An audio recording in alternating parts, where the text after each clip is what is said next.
আসসালামু আলাইকুম। আজকে আমি বেসন আর চিনি ভেজে লোভনীয় স্বাদের একটা রেসিপি করে দেখাবো। সম্পূর্ণ ইউনিক হবে আর খেতে হবে দারুণ টেস্টি।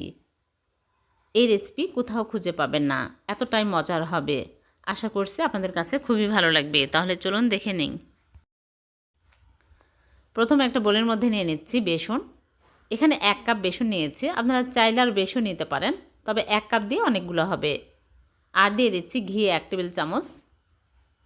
ঘি দিয়ে আমি ভালো করে হাত দিয়ে মিক্স করে নেব।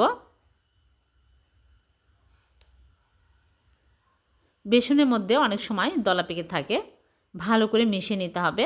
তারপরে আমি চেলে নেব, চেলে নিলেই বেশি ভালো হবে। একটা বাটিতে নিয়ে নিচ্ছি, তারপরে চালনিতে নিয়ে আমি বড় বাটিতে চেলে নিচ্ছি। এরকম করে হাত দিয়ে ভালো করে ঘষে ঘষে চেলে নেব। এখন আমি এগুলো এক সাইডে রেখে দিব। চুলায় একটা প্যান বসিয়ে দিয়েছি, প্যানটা ভালোভাবে গরম হয়ে গেছে। দিয়ে দিচ্ছি ঘি 2 টেবিল চামচ। ঘি একটু বেশি দিতে হবে, তাহলে খেতে আরও বেশি ভালো হবে। এখন আমি বেসনগুলো দিয়ে দিলাম, দিয়ে ভালো করে নেড়েচেড়ে ভেজে নেব। একদম হালকা আঁচে নেড়েচেড়ে একটু সময় নিয়ে ভালো করে ভেজে নিতে হবে, তাহলে কাঁচা গন্ধ থাকবে না। আমি 8 থেকে 10 মিনিট একদম লো আঁচে করে নেড়েচেড়ে ভেজে নেব। কিছুক্ষণ ভেজে নেওয়ার পরে আমি এর মধ্যে দিয়ে দিচ্ছি সুজি। এখানে 2 টেবিল চামচ সুজি দিলাম। সুজি দিলে ঝরঝরা হবে আর খেতেও অনেক টেস্টি হবে। আবারও অনবরত নাড়তে থাকবো, নাড়া থামানো যাবে না, অনবরত নেড়েচেড়ে নিতে হবে। তারপরে দিয়ে দিচ্ছি স্বাদমতো লবণ, আর দিয়ে দিচ্ছি বাদাম কুচি। কাঠবাদাম আর কাজু বাদাম কুচি করে নিয়েছি 1 টেবিল চামচ দিয়ে দিলাম। আর চিনি ব্লেন্ডারে গুঁড়া করে নিয়েছি 1/2 কাপ দিয়ে দিলাম। আর এলাচের গুঁড়া সামান্য পরিমাণে। এখন আমি সবগুলো একসাথে নেড়েচেড়ে আরও কিছুক্ষণ ভেজে নেব। এতটাই মজার হয় এই ডেজার্ট, আপনারা বাড়িতে অবশ্যই একদিন বানিয়ে দেখবেন, খুবই মজার হবে খেতে।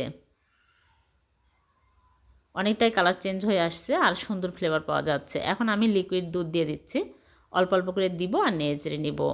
এখানে আমি 1/3 কাপ লিকুইড দুধ দিয়ে ভালো করে নেড়েচেড়ে নিচ্ছি। বেশি নরম করা যাবে না, তাহলে ভালো হবে না। এখন আমি আরও কিছুক্ষণ নাড়তে থাকবো। নাড়তে নাড়তে দেখা যাবে যে একদম ঝরঝরে হয়ে আসছে। দেখুন এরকম ঝরঝরা হতে হবে। এখন আমি এই অবস্থায় চুলা থেকে নামিয়ে নিচ্ছি। চুলা থেকে নামিয়ে একটা প্লেটে ঢেলে নিচ্ছি।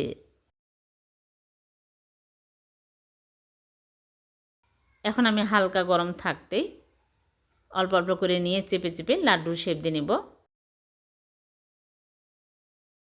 এই লাড্ডুগুলো অনেক দিন পর্যন্ত স্টোর করে রেখে খাওয়া যায়, নষ্ট হয় না।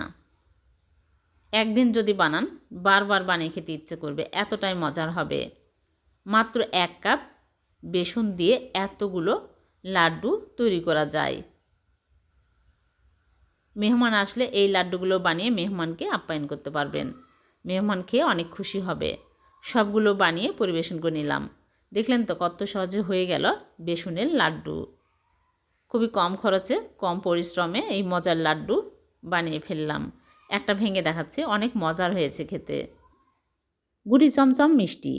এই মিষ্টি দোকানে তৈরি হয় ছানা দিয়ে। আজ আমি সুজি ও দুধ দিয়ে ভীষণ টেস্টি করে নরম তুলতুলে চমচম মিষ্টি বানিয়ে দেখাবো। এই মিষ্টি যে একবার খাবে সে বারবার খেতে চাইবে, এতটাই টেস্টি হবে। ভিডিওটি ভালো লাগলে লাইক কমেন্ট শেয়ার করে দেবেন। তাহলে চলুন শুরু করি। প্রথমে চুলায় প্যান বসিয়ে দিয়েছি, প্যানটা ভালোভাবে গরম হয়ে গেছে। এখন দিয়ে দিচ্ছি ঘি 1 চামচ। ঘি যখন গরম হয়ে যাবে তখন দিয়ে দিচ্ছি সুজি 1/2 কাপ। এখন চুলার আঁচ একদম লো আঁচে করে নেড়েচেড়ে ভেজে নেব। একদম হালকা আঁচে ভেজে নিতে হবে, খেয়াল রাখতে হবে পুড়িয়ে যেন লাল হয়ে না যায়। কিছুক্ষণ নেড়েচেড়ে ভেজে নিয়েছি। এখন আমি এর মধ্যে দিয়ে দিচ্ছি স্বাদমতো লবণ, দিয়ে আরও কিছুক্ষণ নেড়েচেড়ে ভেজে নেব।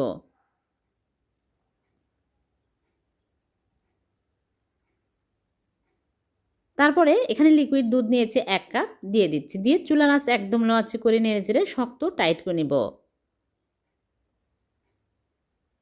একটু নেড়েচেড়ে নিলেই দেখা যাবে যে একদম ঘন টাইট হয়ে আসছে। তারপরে চিনি দিয়ে দিচ্ছি। এখানে 1/4 কাপ চিনি দিয়ে দিলাম। চিনি যে যার স্বাদ অনুযায়ী অ্যাড করে নেবেন। এরকম শক্ত হয়ে আসলেই চুলা থেকে নামিয়ে নিতে হবে। ঠান্ডা হওয়ার পরে আর শক্ত হয়ে যাবে। চুলা থেকে নামিয়ে একটা প্লেটে ঢেলে ঠান্ডা করে নিব। তারপরে ভালো করে মথে নিচ্ছি। আরও বেশি টেস্টি করার জন্য এখানে আমি গুঁড়া দুধ নিয়েছি 1/4 কাপ। অল্প অল্প করে দিব আর ভালো করে মাখিয়ে নিব। অল্প অল্প করে দিতে হবে আর ভালো করে মাখিয়ে নিতে হবে। গুঁড়া দুধ বেশি দিলে খেতে আরও বেশি টেস্টি হবে।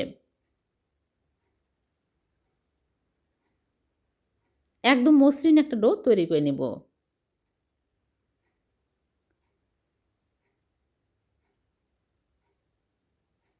তারপরে আমি ছোট ছোট করে এরকম করে নিয়ে লম্বা চমচমে শেপ দিয়ে নিচ্ছি। একদম মসৃণ করে মিষ্টিগুলো বানিয়ে নিব। হয়ে গেল একটা, এরকম করে সবগুলো বানিয়ে নিতে হবে। খুবই মজার এই মিষ্টিগুলো, আপনারা বাড়িতে বানিয়ে দেখবেন, খুবই টেস্টি হয়। সবগুলো বানানো হয়ে গেছে। এখন এগুলো আমি পানির ভাপে দিব। আগে থেকেই চুলায় প্যানে পরিমাণ মতো পানি দিয়ে পানি ফুটিয়ে নিয়েছি। একটা স্ট্রেনার বসিয়ে দিচ্ছি। দিয়ে এই স্ট্রেনারের উপরে আমি একটা একটা করে মিষ্টি দিয়ে দিচ্ছি। দিয়ে চুলার আঁচ হাই হিটে করে ঢেকে জাল করব 10 মিনিট। 10 মিনিটে মিষ্টিগুলো ভালোভাবে কুক হয়ে যাবে। ফিরে আসলাম 10 মিনিট পর। মিষ্টিগুলো একদম ফুলে বড় বড় হয়ে গেছে আর ভালোভাবে হয়েও গেছে।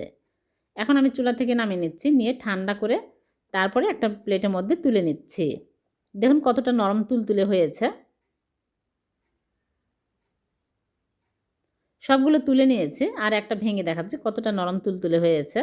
আপনারা চাইলে এইরকম করেও খেতে পারবেন। আরও টেস্টি করার জন্য আমি চুলে একটা প্যান বসিয়ে দিয়ে দিচ্ছি চিনি 1/3 কাপ আর পানি দিয়ে দিচ্ছি 1/3 কাপ। পানি কিন্তু বেশি দেওয়া যাবে না, এলাচের গুঁড়া সামান্য পরিমাণে দিয়ে এখন আমি নেড়েচেড়ে জাল করে বলক তুলে নিব। চিনি গলে যখন ভালোভাবে বলক উঠবে তখন আমি এর মধ্যে মিষ্টিগুলো দিয়ে দিচ্ছি। দিয়ে আমি নেড়েচেড়ে কিছুক্ষণ জাল করে নিব। নাড়তে নাড়তে দেখবেন একদম ঘন হয়ে আসবে আর চিনির শিরাগুলো মিষ্টির গায়ে গায়ে লেগে যাবে। হয়ে গেছে। এই অবস্থায় চুলা থেকে নামিয়ে নিতে হবে। ঠান্ডা হওয়ার পরে সবগুলো চিনির শিরা গায়ে লেগে যাবে আর একদম দানা দানা হয়ে যাবে। চুলা থেকে নামিয়ে নিলাম আর ঠান্ডা হয়ে গেছে। দেখুন কতটা মজার হয়েছে দেখতে।